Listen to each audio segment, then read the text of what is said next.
Bebê खूबे मजा, bebê खूबे मजा।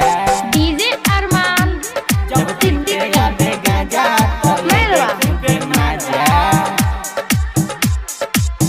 सखी रे सुना मोरा पिया जी के खेला, हमारा के नाल यूट्यूब वाले बुझेला।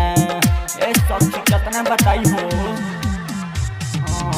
सखी रे सुना मोरा पिया जी के खेला, हमारा के नाल यूट्यूब वाले बुझेला।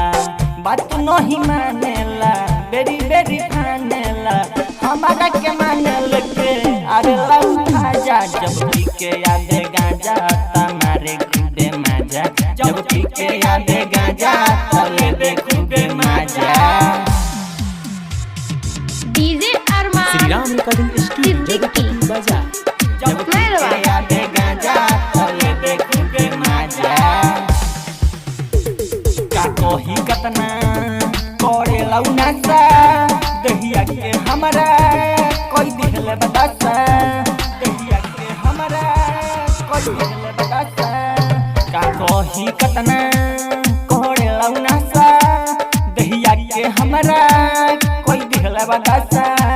कहेला हमसे सट जो नहीं तो दूर हट जो, कहेला हमके सट जो नहीं तो दूर हट जो।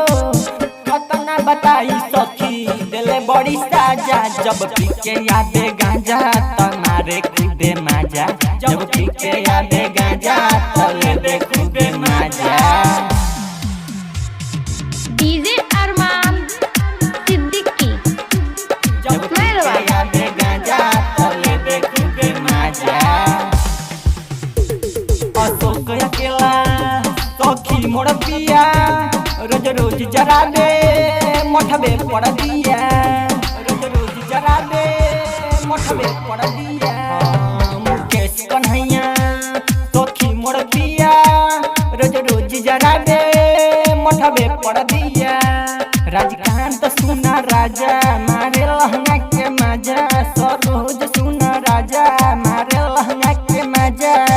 निकलत सुधीर साथा भइल बादला जा, जब पीके आवे गांजा तो लेबे खूबे मजा, जब पीके आवे गांजा तो लेबे खूबे मजा।